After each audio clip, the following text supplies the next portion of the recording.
మంచిది. ఈరోజు మనము నేర్చుకునే మరొక అంశము మత్తయి సువార్త 25వ అధ్యాయము 1 నుంచి 46 వచనాల నుండి ఒక 2 వర్తమానములు మీ ముందుకు తీసుకుని వస్తూ ఉన్నాం.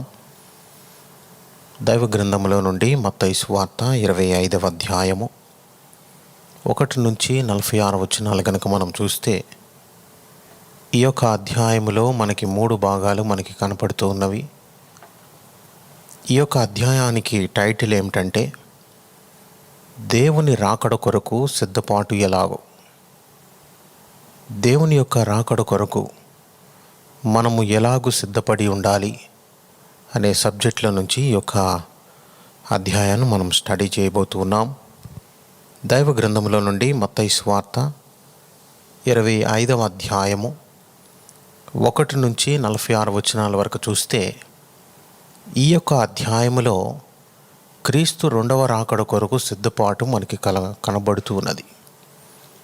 క్రీస్తు 2వ రాకడ కొరకు మనము ఎలాగూ సిద్ధపడాలి అనేది గనక ఈ యొక్క అధ్యాయంలో మనం చూస్తే, యుగ సమాప్తికి సంబంధించినటువంటి సూచనలు మత్తయి సువార్త 24వ అధ్యాయంలో మనం చూడగలం. 25వ అధ్యాయంలో 3 భాగాలు మనకి కనపడతాయి. మత్తయి సువార్త 25వ అధ్యాయము 1 నుంచి 13 వరకు ఒక భాగము, మత్తయి సువార్త 25వ అధ్యాయము 14 నుంచి 30 వరకు రెండవ భాగము, మత్తయి సువార్త 25వ అధ్యాయము 31 నుంచి 46 వరకు మూడవ భాగం మనకి కనబడుతూ ఉన్నది. 3 పారాగ్రాఫ్స్ ఉంటాయి అన్నమాట ఈ యొక్క చాప్టర్లో. ఈ 3 భాగాలలో 3 ముఖ్యమైన మాటలు మనకి కనపడతాయి. ఫస్ట్ భాగంలో బుద్ధిగల కన్యకలు, బుద్ధి లేని కన్యకలు అనే ఉపమానం మనకి కనబడుతుంది. రెండవ భాగంలో తలాంతుల ఉపమానం మనకి కనబడుతుంది. మూడవ భాగంలో మహిమగల సింహాసన తీర్పు కనపడుతుంది. శ్రమల కాలంలో ఇశ్రాయేలీయులకు జరిగేటటువంటి మహిమగల సింహాసన తీర్పు మనకి కనబడుతుంది. కాబట్టి ఈ యొక్క అధ్యాయంలో 3 భాగములలో మనం ఏమి నేర్చుకోవాలి, దేవుని యొక్క 2వ రాకడ కొరకు మనం సిద్ధపాటు ఎలాగూ కలిగి ఉండాలి అనే సబ్జెక్ట్ మనం నేర్చుకోబోతూ ఉన్నాం. ఈ 3 భాగములలో మత్తయి సువార్త 25 1 నుంచి 13 వరకు ఒక భాగము, 14 నుంచి 30 వరకు రెండవ భాగము, 31 నుంచి 46 వరకు మూడవ భాగం. మొదటి ఈ యొక్క 3 భాగములలో 3 ముఖ్యమైన వచనాలు మనకి కనపడతాయి. మొదటి భాగములో మత్తయి సువార్త 25వ అధ్యాయము 13వ వచనం మూలవాక్యముగా మనం తీసుకోవచ్చు. ఫస్ట్ పారబుల్లో బుద్ధిగల కన్యకలు, బుద్ధి లేని కన్యకలు యొక్క ఉపమానములో మూలవాక్యము చూస్తే, మత్తయి సువార్త 25వ అధ్యాయము 13వ వచనము మనం మూలవాక్యముగా తీసుకోవచ్చు. 13వ వచనములో ఏముంటుందంటే, ఆ దినమైనను గడి అయినను మీకు తెలియదు గనుక మెలకువగా ఉండుడి. ఇది మొదటి భాగములో మొదటి మూలవాక్యం. ఆ దినమైనను గడి అయినను మీకు తెలియదు గనుక మెలకువగా ఉండుడి. 2వ రాకడ కొరకు మేము ఎలాగూ సిద్ధపడాలండి? 2వ రాకడ కొరకు మనం ఏమి చేయాలంటే, క్రీస్తు 2వ రాకడ విషయంలో మెలకువగా ఉండాలి. Be watchful.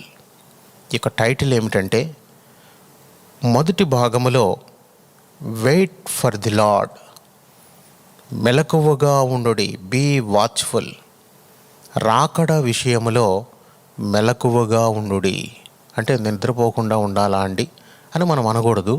ఇది ఆత్మ సంబంధమైన మెలకువ, నార్మల్ నిద్రకు సంబంధించినటువంటి మెలకువ కాదు. ఇది ఆత్మ సంబంధమైన మెలకువ. మనం కొన్ని వచనాలకు వెళ్ళినప్పుడు మనకు అర్థమవుతుంది. కాబట్టి మొదటి భాగములో మూలవాక్యం ఏంటంటే, ఆ దినమైనను గడి అయినను మీకు తెలియదు గనుక మెలకువగా ఉండుడి. ఇంగ్లీష్లో చూస్తే, therefore keep watch because you do not know the day or the hour. అంటే ఆ దినము, ఆ గంట మీకు తెలియదు. గడియ అంటే హవర్ అని ట్రాన్స్లేట్ చేశారు. కాబట్టి మొదటి భాగములో దేవుడు మనకు నేర్పిస్తున్నటువంటి పాఠం ఏమిటంటే, రాకడ విషయంలో సార్వత్రిక సంగమా మెలకువగా ఉండండి, బీ వాచ్ఫుల్. ఆ దినమైనను గడి అయినను మీకు తెలియదు గనుక మెలకువగా ఉండుడి. కాబట్టి మనుషునికి తెలియని 3 సంగతులు ఏమిటో మనం కొంచెం ముందుకు వెళ్తే మనకు అర్థమవుతుంది. ఈ యొక్క సబ్జెక్ట్లో ఈ 3 భాగములలో 3 ముఖ్యమైన వచనాలు నేను మీకు జ్ఞాపకం చేస్తూ ఉన్నాను. మొట్టమొదటి భాగములో టైటిల్ ఏమిటంటే బీ వాచ్ఫుల్, మెలకువగా ఉండుడి. దేని విషయంలో అంటే రాకడ విషయంలో మనం మెలకువగా ఉండాలి. రెండవ భాగంలో చూస్తే బీ ఫెయిత్ఫుల్, ప్రభు పని విషయంలో నమ్మకముగా ఉండండి, be faithful in Lord's work. కాబట్టి మొట్టమొదటిది ఏమిటంటే రాకడ విషయంలో ఏమో మెలకువగా ఉండాలి, బీ వాచ్ఫుల్. రెండవ భాగంలో చూస్తే మత్తయి సువార్త 25వ అధ్యాయము 14-30 చూస్తే ఇక్కడ తలాంతుల ఉపమానములో ఒక వ్యక్తికి 5 తలాంతులు, ఒక వ్యక్తికి 2 తలాంతులు, ఒక వ్యక్తికి 1 తలాంతు దేవుడిచ్చినట్లుగా మనం చూస్తాం.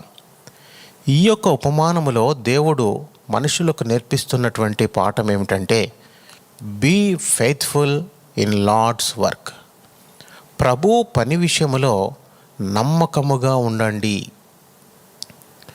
మూడవదిగా చూస్తే 3వ భాగములో మూలవాక్యం ఏమిటంటే 36వ వచనం మనం మూలవాక్యంగా తీసుకోవచ్చు.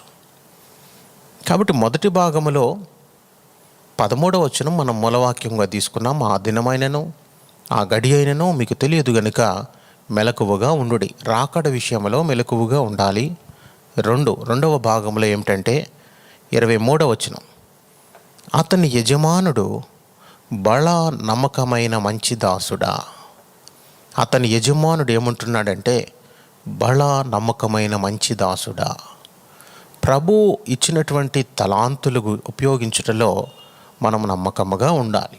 ప్రభు పని విషయంలో దేవుడు మనకు ఏ పని అప్పగించాడో ఆ పని విషయంలో మనుషులు నమ్మకముగా ప్రభు యొక్క పని చేయాలని ఈ యొక్క ఉపమానములో దేవుడు మనకి జ్ఞాపకం చేస్తూ ఉన్నారు. 3వ భాగములో 31వ వచనం నుండి 44 వరకు చూస్తే be merciful to Lord's people, దేవుని ప్రజల పట్ల దయ కలిగి ఉండండి. ఇక్కడ 36వ వచనం మనం తీసుకోవచ్చు మూలవాక్యముగా, దిగంబరినై యుంటిని నాకు బట్టలిచ్చితిరి, రోగినై యుంటిని నన్ను చూడవచ్చితిరి, చెరసాలలో ఉంటిని నా యొద్దకు వచ్చిరని చెప్పను.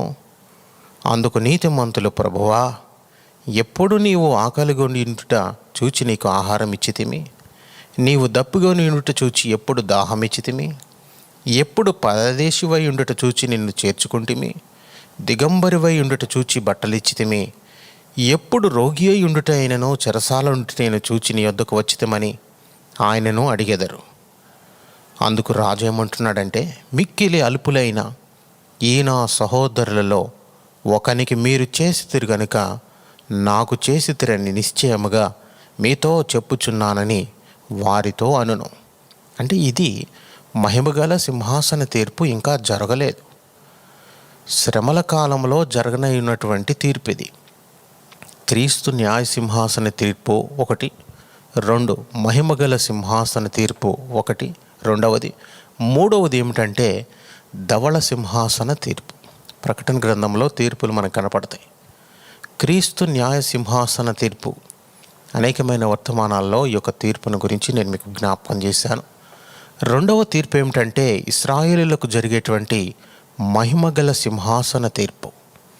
ఆ శ్రమల కాలంలో విడువబడిన ఇశ్రాయేలు ప్రజలు భయంకరమైనటువంటి శ్రమలలో ఉండగా కొంతమంది ఇశ్రాయేలీయులు సహాయం చేసి, అన్యులైన వారు ఇశ్రాయేలీయులకు సహాయం చేయడం ఈ యొక్క దైవ గ్రంథంలో మనం చూస్తాం. వారిని పరామర్శించడం, వారికి వస్త్రాలు ఇవ్వడం, వారికి దాహం ఇవ్వడం, వారిని చేర్చుకోవడం, ఇవన్నీ మనం దైవ గ్రంథంలో వారికి ఆహారం పెట్టడం మనం చూస్తాం. అన్యులైన వారు ఇశ్రాయేలు ప్రజలకు సహాయం చేశారు కాబట్టి వారు కూడా 1000 ఏండ్ల పాలనలో ప్రవేశించేటట్లుగా దేవుడు కృపను ప్రసాదించినట్లుగా ఈ యొక్క అధ్యాయంలో మనం చూడవచ్చు. కాబట్టి అది ఒకేసారి చెప్తే అర్థం కాదు, కానీ ప్రభు చిత్తమైతే మహిమగల సింహాసన తీర్పు అనే సబ్జెక్టులో నుంచి ఒక 2 వర్తమానములు మీ ముందుకు తీసుకుని వస్తాను. కాబట్టి ఈ యొక్క అధ్యాయంలో 3 భాగాలు మనం నేర్చుకున్నాం. 1, ప్రభువు 2వ రాకడ విషయంలో మెలకువగా ఉండాలి. Be watchful, wait for the lord.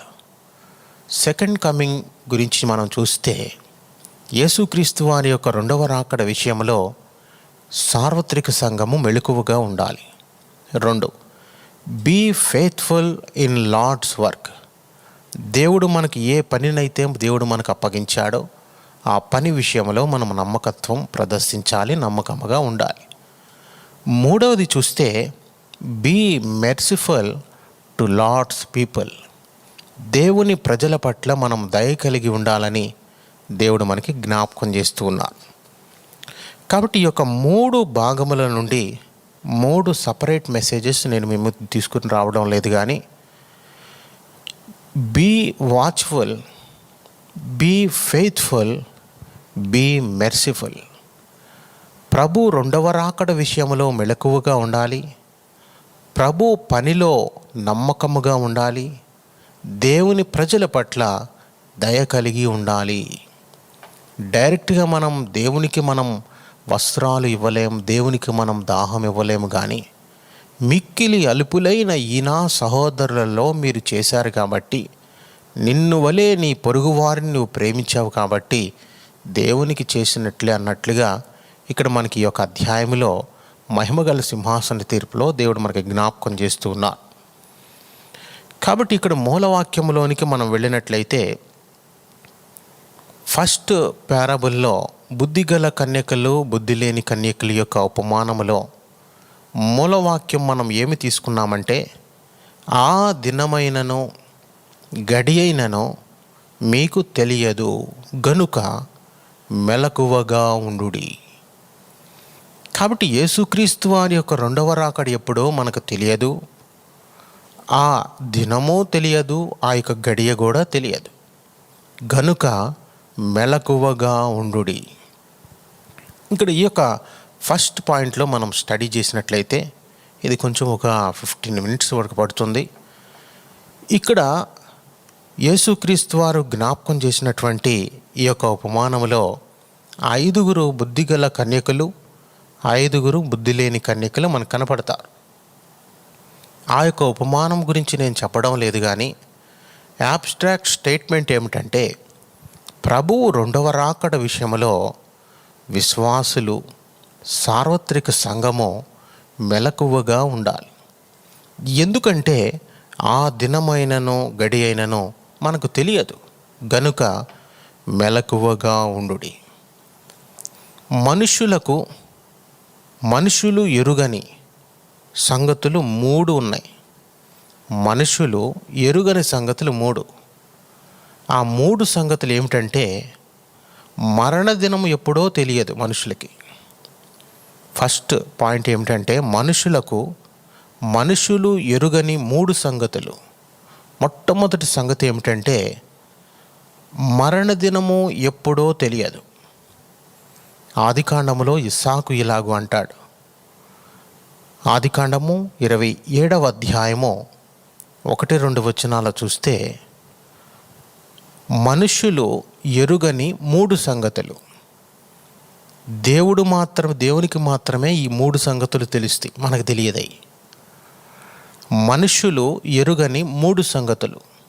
మొట్టమొదటి సంగతి ఏమిటంటే, మరణదినము ఎప్పుడో తెలియదు. ఆదికాండము 27వ అధ్యాయము 1-2 వచనాలు చూస్తే, ఇస్సాకు వృద్ధుడై అతని కన్నులకు మందదృష్టి కలిగినప్పుడు అతడు తన పెద్ద కుమారుడైన ఏశావుతో, నా కుమారుడా అని అతనిని పిలువగా అతడు, చిత్తము నాయనా అని అతనితో అనెను. అప్పుడు ఇస్సాకు, ఇదిగో నేను వృద్ధుడను, నా మరణ దినము నాకు తెలియదు. డైరెక్ట్ రిఫరెన్స్ అన్నమాట. ఇక్కడ ఇస్సాకు కుమారుడైన ఏశావు కనబడుతూ ఉన్నాడు. ఏశావు తండ్రి అయిన ఇస్సాకు కనబడతాడు. ఇస్సాకు ఏశావును ఎలాగూ పిలిచాడంటే, నా కుమారుడా అని అతనిని పిలిచాడు. నా కుమారుడా అని ఏశావుని పిలిస్తే ఏశావు ఏమంటున్నాడంటే, చిత్తము నాయనా. కాబట్టి మనం దేవునిని మాత్రమే చిత్తం ప్రభువా, చిత్తమయ్యా, నీ దాసుడు ఆలకించుచున్నాడు అని దేవుని అనడం మాత్రమే కాదు, భూమి మీద దేవుడు మనకిచ్చిన తల్లిదండ్రులను కూడా గౌరవించడం మనం నేర్చుకోవాలి. ఇక్కడ ఏశావు యొక్క భక్తి కనబడుతూ ఉన్నది. ఏశావు ఏమంటున్నాడంటే ఇస్సాకుతో, చిత్తము నాయనా. కాబట్టి ఏశావు యొక్క భక్తి మనకు కనపడుతుంది. ఏశావు పాపం చేశాడు అని చెప్తాం, కానీ మరి ఏశావు యొక్క మాటలు చూస్తే, ఆయన యొక్క వర్డ్స్ చూస్తే, భక్తిగల కుటుంబంలోనే జన్మించాడు కాబట్టి చిత్తము నాయనా అని పిలిచాడు. అప్పుడు ఇస్సాకు ఏమంటున్నాడంటే, ఇదిగో నేను వృద్ధుడను కుమారుడా, నా మరణ దినము నాకు తెలియదు. మనుషులకు తెలియదు, వారి యొక్క మరణ దినము ఎప్పుడో తెలియదు. మనం ఎప్పుడు చనిపోతామో మనకు తెలియదు. కాకపోతే ఈరోజే రెండవ రాకడ వస్తుందని, ఈరోజే మనం సిద్ధపడి ప్రభువు కొరకు మెలకువ కలిగి ఉండాలి. రెండవ రాకడ విషయంలో మనం మెలకువగా ఉండాలి. మరణము తప్పించుట యెహోవా వశము అని కీర్తనాకారుడు చెప్తూ ఉన్నాడు. చనిపోతాము అని బ్రతికిన వారు ఉన్నారు, బ్రతుకుతాము అని చనిపోయిన వారు కూడా ఉన్నారు. చనిపోతామండి అని చెప్పిన వాళ్ళు కొంతమంది బ్రతికిన వాళ్ళు ఉంటారు, మేము బ్రతుకుతామండి అన్నవాళ్ళు కొంతమంది చనిపోయిన వాళ్ళు కూడా ఉంటారు. ఇవన్నీ నేను ఎందుకు జ్ఞాపకం చేస్తున్నానంటే, మనుషులు ఎరుగని సంగతులు 3. మొట్టమొదటి సంగతి మనిషికి తెలియదు. ఇది మరణ దినము ఎప్పుడో తెలియదు. ఎందుకంటే ఫ్యూచర్ మనకు తెలియదు. మన యొక్క జీవితము ఎప్పుడు ఎండ్ అవుతుందో మనకు తెలియదు. అది దేవునికి మాత్రమే తెలుసు. ఇస్సాకు అంటున్నాడు, భక్తుడైన ఇస్సాకు, అబ్రహాము యొక్క కుమారుడు ఇస్సాకు ఏమంటున్నాడంటే, వృద్ధుడైనప్పుడు, ఇదిగో నేను వృద్ధుడను, నా మరణ దినము నాకు తెలియదు. వర్తమానం వింటున్న దేవుని యొక్క సంగమా, మన యొక్క మరణ దినము మనకు తెలియదు. కానీ మనం ఏదో అది చేద్దాం, ఇది చేద్దాం అని మనం ప్రణాళికలు వేసుకుంటాము, కానీ మన జీవితం యొక్క ముగింపు ఏ దినమో మనకు తెలియదు. అది దేవుడు మర్మముగా ఉంచాడు. దేవుడు అది విశదీకరించలేదు. దేవుడు అది చెప్పడు. కొన్ని విషయాలు దైవ గ్రంథములో, మర్మమైన సంగతులు దైవ గ్రంథంలో లిఖించబడినట్లుగా మనం చూస్తాం. కాబట్టి మనుషులు ఎరుగని సంగతులు 3. 1, మరణ దినము ఎప్పుడో తెలియదు. రెండవది ఏమిటంటే, ప్రభువు రాకడ ఎప్పుడో కూడా మనకు తెలియదు. ప్రభువు రెండవ రాకడ ఎప్పుడో మనకు తెలియదు. మత్తయి సువార్త 25:13 మనం చదివిన వాక్యం, ఆ దినమైనను గడి అయినను మీకు తెలియదు గనుక మెలకువగా ఉండుడి. కాబట్టి మనుషులు ఎరుగని 3 సంగతులు ఏమిటంటే, మరణ దినం ఎప్పుడో తెలియదు, ప్రభు రాకడ ఎప్పుడో తెలియదు, మూడవది చూస్తే అసలు రేపేమి సంభవించునో మనకు తెలియదు. అసలు రేపటిని గూర్చి మీరు చింతించకుడి, రేపేమి సంభవించునో మీకు తెలియదు. యాకోబు పత్రిక 4:14 అంటాడు, రేపేమి సంభవించునో మీకు తెలియదు.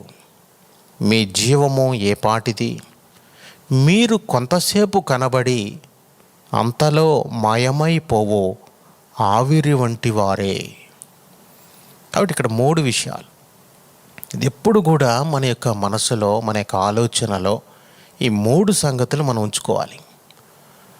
రెండవ రాకడ విషయంలో మనం మెలకువగా ఉండాలి.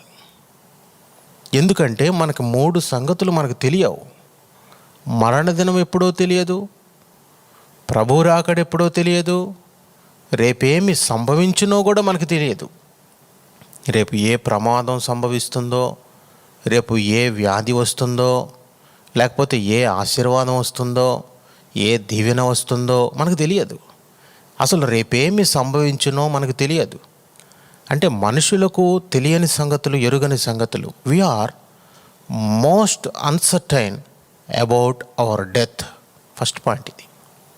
సెకండ్ పాయింట్ ఏమిటంటే we're extremely uncertain of our Lord's coming. రెండవ రాకడెప్పుడో తెలియదు. మూడవది, we're very much uncertain of what is going to happen on tomorrow. రేపేమి సంభవించునో మనకు తెలియదు. కాబట్టి ప్రతి విశ్వాసి కూడా ప్రతిరోజు మెలకువగా ఉండాలని ప్రభు జ్ఞాపకం చేస్తూ ఉన్నారు. ఇక్కడ మెలకువగా ఉండుడి అని మత్తయి సువార్త 25:13 చెప్పినటువంటి మాట, ఇక్కడ చెప్తున్నటువంటి మెలకువ నిద్రకు సంబంధమైనది కాదు. నిద్రకు సంబంధించిన మాట కాదు ఇది. ఇది ఆత్మ సంబంధమైన మెలకువ.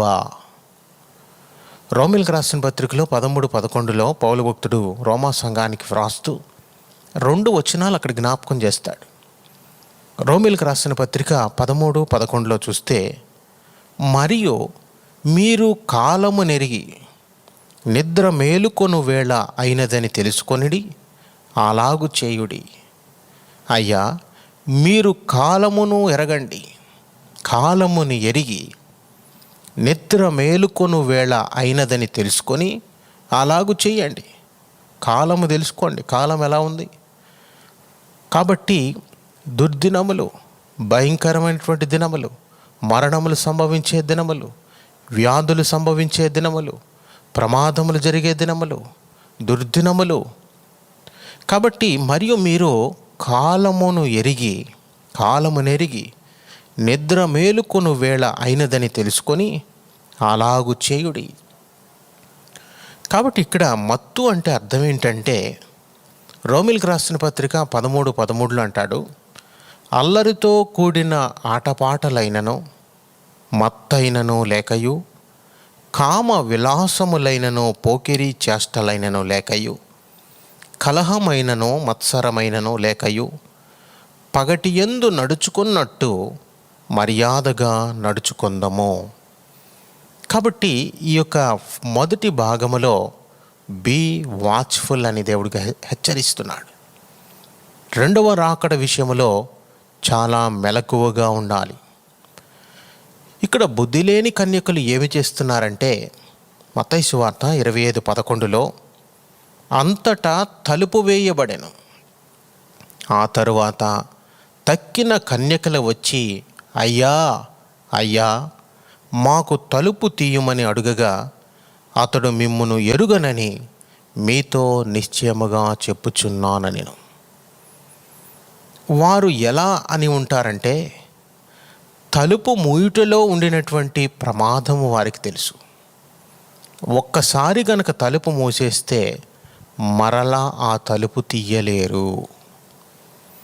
దేవుడు ఒకసారి గనక ద్వారము మూసివేస్తే ఆ ద్వారాన్ని మనుషులు తీయలేరు. నోహు యొక్క ఓడ యొక్క తలుపు యెహోవా దేవుడు మూసివేశాడు. ఇంక వాళ్ళందరూ వచ్చి ఓడ దగ్గరకు వచ్చి తలుపు తట్టినా, ఓడ దగ్గరకు వచ్చి కేకలు వేసినా ఆ రక్షణ ఓడలోనికి ప్రవేశము లేదు.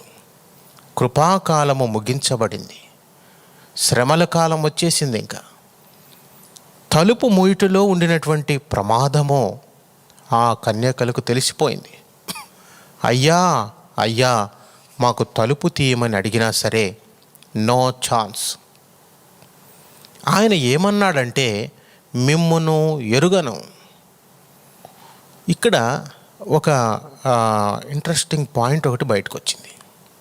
అసలు ఆన్సర్ ఇవ్వడం గొప్ప సంగతి.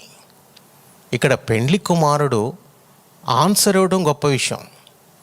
ఇప్పుడు తలుపు వేసేశారు, పెండ్లి కుమారుడు వచ్చాడు. మరి ఇప్పుడు వీళ్ళు తలుపు తడుతున్నారు, అయ్యా అయ్యా తలుపు తీయమని. ఇప్పుడు ఆయన రెస్పాన్స్ ఇవ్వకపోతే ఏమవుదు? ఆయన రిప్లై ఎందుకు ఇస్తున్నారంటే ఆయన యొక్క పేరు ప్రార్థన ఆలకించువాడు. మనం ఏం ప్రార్థన చేసినా ఆయన ముందు రిప్లై ఇస్తాడు. అది ఎస్సా నో అవ్వచ్చు, కానీ ఆయన ఖచ్చితంగా రిప్లై ఇస్తాడు. అయ్యా అయ్యా మాకు తలుపు తీయము అన్నప్పుడు మిమ్మును ఎరుగను అని లోపల నుండి ఒక స్వరము వినబడుతుంది. మెలకువ లేనితనం మనం మిగిలిపోయేలా చేస్తుంది. మిగిలిపోయామంటే దేర్ ఎండ్స్ ద మ్యాటర్. వారికి నూనె లేదు. నూనె ఎందుకు లేదంటే వారు నిద్రపోతూ ఉన్నారు. కాబట్టి ఇలాగూ బీ వాచ్ఫుల్. ఇద్దరు మంచము మీద ఉంటారు, ఒకరు కొనిపోబడుదురు, ఒకరు విడిచిపెట్టబడుదురు. ఇది రాత్రిపూట. ఇద్దరు పొలములో ఉందురు, ఒకరు ఎత్తబడుదురు, ఒకరు విడువబడుదురు. ఇది ఉదయకాలం. ఇద్దరు తిరగలి విసుదురుదురు, ఒకరు ఎత్తబడతారు, ఒకరు విడువబడతారు. ఇది మధ్యాహ్న కాల సమయం. రాత్రి కాలము, ఉదయకాలము, మధ్యాహ్న కాలం. ఇది ప్రపంచములో ఉన్న 3 కాలముల పరిస్థితిని జ్ఞాపకం చేస్తుంది. ఒకే టైంలో రెండవ రాకడ వస్తుందని లెక్క అన్నమాట. ఒకే టైం, అమెరికాలో ఒక టైం, ఒక్కొక్క కంట్రీలో ఒక్కొక్క సమయం.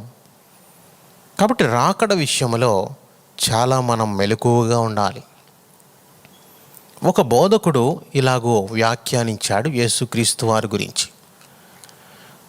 పుడతానని పుట్టాడు, చనిపోతానని చనిపోయాడు, లేస్తానని లేచాడు, వెళ్తానని వెళ్ళాడు, వస్తానన్నవాడు వస్తాడు. ఆయన చెప్పిందన్నీ జరిగినాయి. పుడతానని పుట్టాడు, చనిపోతానని చనిపోయాడు, లేస్తానని లేచాడు, వెళ్తానని వెళ్ళాడు, వస్తానన్నవాడు వస్తాడు. ఇలాగూ ఫస్ట్ ప్యారబుల్ మనం కంప్లీట్ చేస్తూ ఉన్నాం.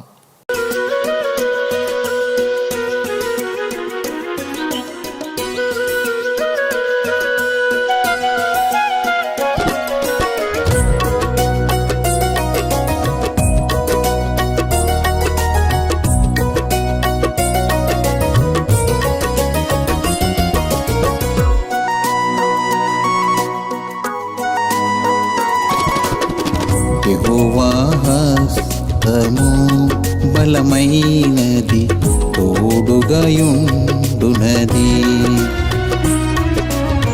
యెహోవా హస్తము బలమైనది, తోడుగయుండునది. ఆయన హస్తము మహోన్నతమాయెను, ఆయన హస్తము మహోన్నతమాయెను. సాహస కార్యములు చేసే హస్తము, సాహస కార్యములు చేసే హస్తము. యెహోవా హస్తము బలమైనది, తోడుగయుండునది. యెహోవా హస్తము బలమైనది, తోడుగయుండునది.